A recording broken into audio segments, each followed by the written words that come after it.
with multiple partners in rural areas. It's amazing.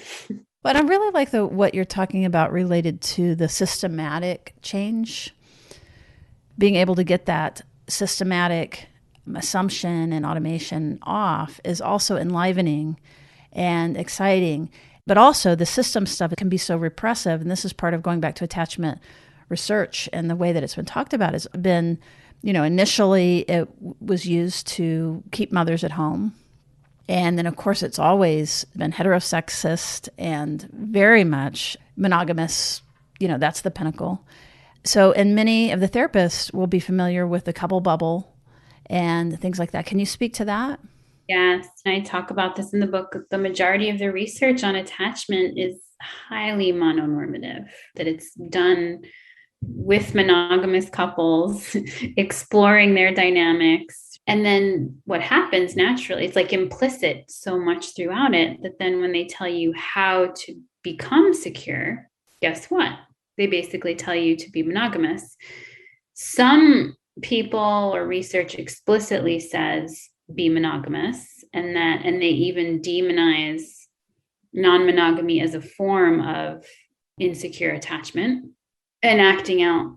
And it's like, oh, does that happen? Of course. Does that happen in monogamy too? Of course. Like it happens in both ways.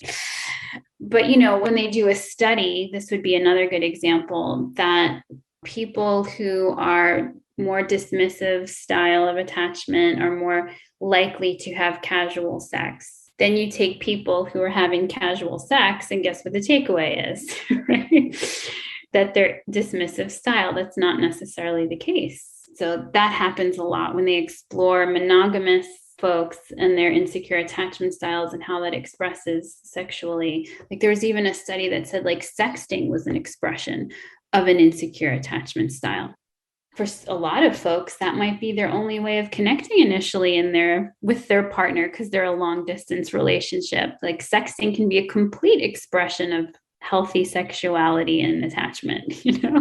So yes, there's that challenge, looking at non-insecure attachment styles and then taking those behaviors and projecting them onto others as insecure expressions. But then, if it's not explicit, there's just implicit things like telling you how to create secure functioning, and you have to have rituals at bedtime. Well, what if I don't live with my partner? Or what if I can't create the couple bubble? So a lot of the way that specific behaviors that are told are highly mononormative, and not everyone who's polyamorous, non-monogamous can even do. So just like with parents, how the child has a different attachment style with different parents, I imagine it's not just that people in non-monogamous polycules have all secure relationships. It's made up of individuals that have their own histories, and so that they have different attachment styles with the different relationships. Yeah. Yeah. And that's often a surprise to people, is maybe they knew about attachment and identified as having one style, or they just read about it and go, oh, I've always been that way. And then they're like, oh my goodness, why am I feeling three different styles with each different person? And there was a study that did show that you could have a secure attachment with one partner, and it was like you could then have any kind of other style with someone else. That is so powerful because it also emphasizes the didactic, the relational part of attachment. It's not just inside of you. Right. I mean, even with friendships, you could notice like, oh, right. Like if someone's coming too much at me, I wind up withdrawing a little bit. If someone's a little far away, I lean in more, Yeah, I become a crazy texter. right. Exactly. Why haven't you responded? Right. Exactly.